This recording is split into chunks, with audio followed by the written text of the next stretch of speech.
So welcome and thank you for clicking on this video, it is always much appreciated. Today I'm going to be looking at Exodus Borealis. After 40 hours of gameplay, why 40 hours you ask? Well, I just consider it a pretty solid amount to give to a game, a working week.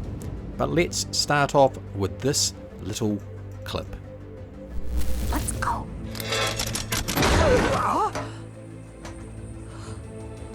No, just fall straight right down. Whew. Guess it's not spring-loaded. I'm pregnant.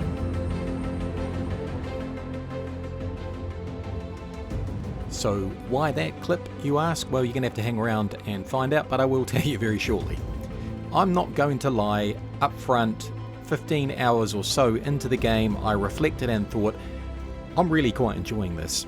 But jump to the end if you want to hear my total thoughts, but let me just say that in this review I'm going to break from my normal format of good and bad points in a game, and in this review I'm going to split it into what I'd say really good parts of the game and parts of the game that need a slight improvement.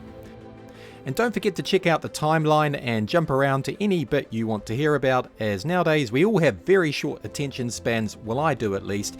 And I actually feel like all the TikToks and YouTube shorts that I keep watching over and over and over on the couch, I think my attention span is actually shrinking. But anyway, I will start off with the basics on the background to the game. Then I'm going to give you an uncomplicated overview of what the game is. That bit won't take too long. And I'll add in a bit that I don't normally put in about the game rhythm, as this game definitely has one. And if you get past that section, I'll discuss what I've said before, the really good parts of the game, followed by the bits that need a bit of improvement. And like all good videos, reviews, I'm going to close with a summary of my thoughts. And if at any stage you like this format or anything, really just tickle that sub button and maybe the like button, because it really does help me out, because most people aren't subscribed who watch my videos. The developer and publisher of Exodus Borealis is smug Marmot Studios, and this is a really big studio who I'm surprised you haven't heard of, consisting of a massive team of one, and I bet his studio is just a shitty desk in his messy parents' room. Sorry, that's just the image I have. It is probably nothing like that. Now, as of writing, you can pick this game up for about US $18 on Steam, and it is due for full release on the 18th of November 2021. In essence, this game is a city builder and a tower defense game combined into one. And on Steam it says this of the game: a community of Vup Fox. Yeah, that's the clip that I showed earlier on. You lead a bunch of foxes. When I zoomed down first on the map, I was genuinely surprised by this, but pleasantly so. Anyway, those foxes have fled their homeland to seek refuge across the perilous North Sea, and the Steam description goes on to say, a few have crashed upon an unknown island, and this island offers sanctuary, but along the cliffs lies a narrow slot canyon, and a menacing arch sits at the canyon's entrance, and in the city builder and tower defense stretch. But to put it simply, you need to build up a colony, and you will need to provide your foxes with homes and food and some other basic elements to keep them happy, like education and clothing. And also you can put your little fox minions to work producing various resources like wood, food, stone, ore, charcoal, and eventually smelting and manufacturing mortar, aka cement, and then iron and steel. To do all this, you're going to need to build various buildings, with each one producing a certain material, and occasionally one building will be able to provide you several materials. Your colonists will move around your town, working in the buildings and fields, chopping down trees, going back to their houses at night, and eating a hearty breakfast and eating a hearty lunch routinely every day. But at all times, this of course is not really about building up your town or the aesthetics of it, but it is all about building up your maze filled with towers to kill the monsters that come through the gate most nights. Now, when you first arrive on the island, your foxes will be pretty ignorant, so you will need to research a number of new technologies to advance your colony, and you will be researching technologies many hours into your game. I roughly exhausted that particular aspect of it after about 12-13 hours. But at any rate, your colonists will slave away building the walls and towers you will need to hold the hordes off. If you don't, the monsters are going to walk into your town and almost casually, nonchalantly blow up your various buildings and kill your villagers inside. To hold the monsters off, you will need to find elemental gems which you can mine in, not surprisingly, your mines that you build. These elemental gems can be put into your towers to give them magical boosts, and gathering these gems and good placement of them in certain towers will be crucial to surviving the hordes and the waves as they progress. And eventually, after a number of years, a boss will wander into your maze, and if you defeat that, then it will drop a particular item, and when you gather that, you can then move on to the next map and repeat it all again.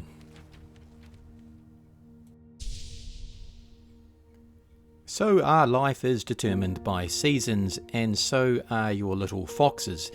Each year in the game is split into, logically, the 4 seasons, and when you first land, you get a year to find your bearings. Then every season, with very few exceptions, but there are exceptions, monsters will attack. You will get a warning at 9 AM every day if the monsters are coming that night, and at 4 PM on the dot they will come for you, but it does work on a 24-hour clock, so that's 1600 hours. Now every creature has a level which equates to, simply put, its overall strength or hit points.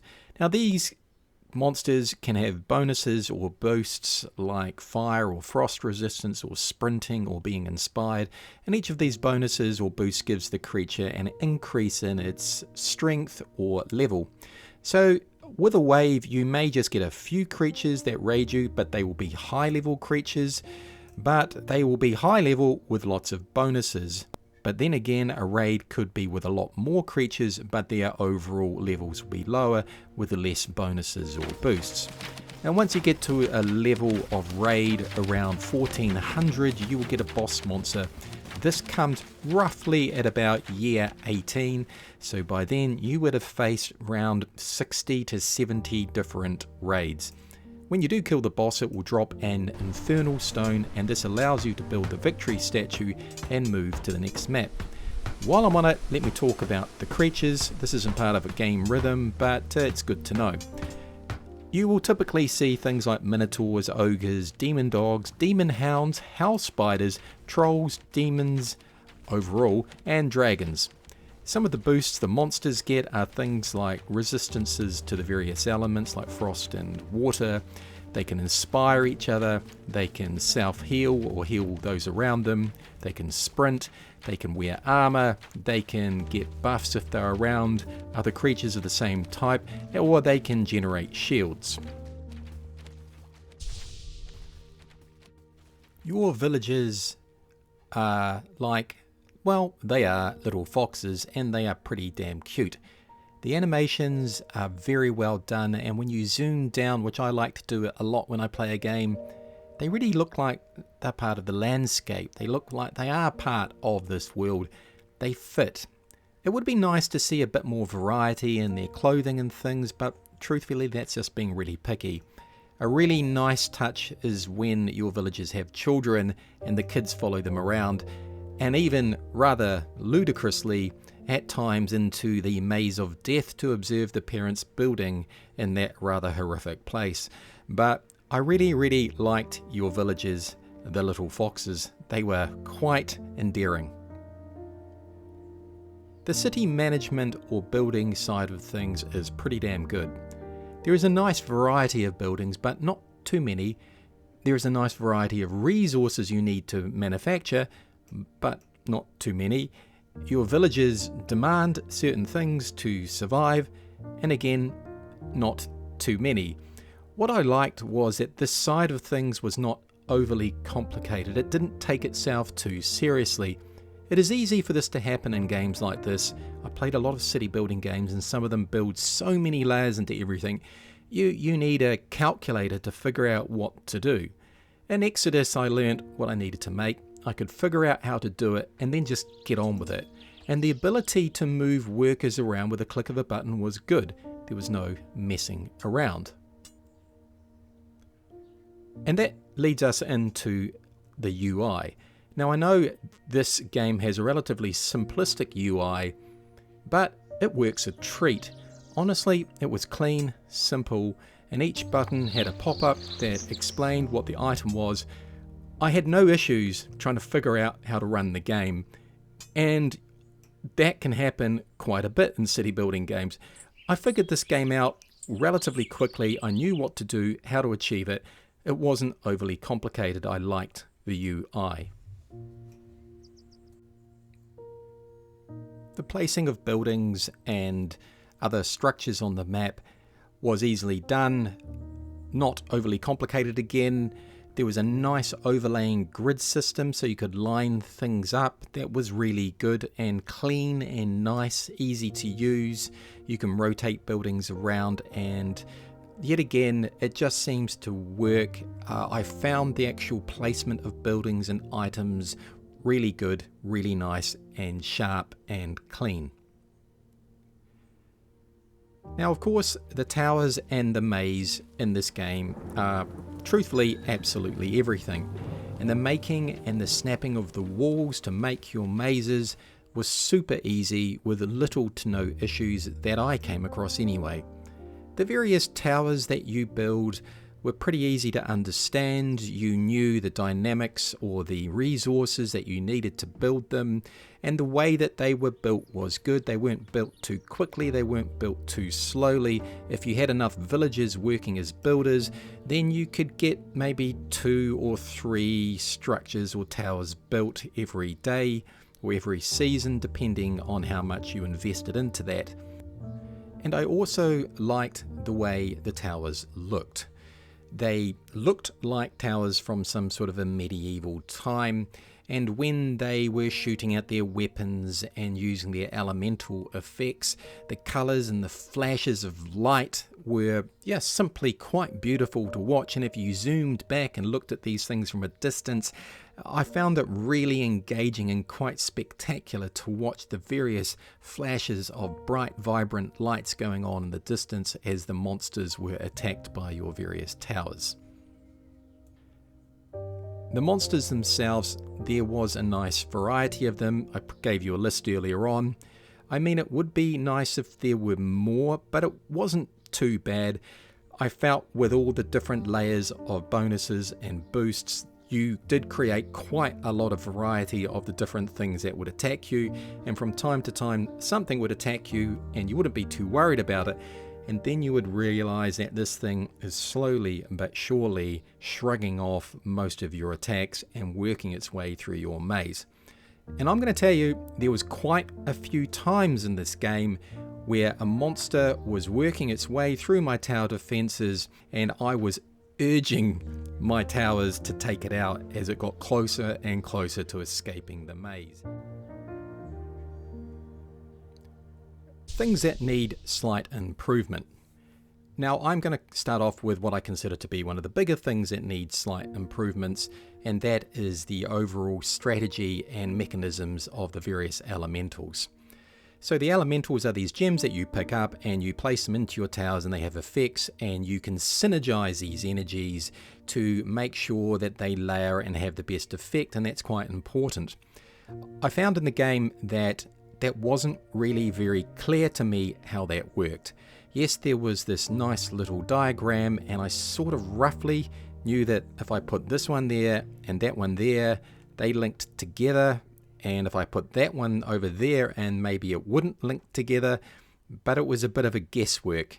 So I had to essentially interpret what was a very small description on a very important part of the game. I had to interpret it and try and figure it out for myself.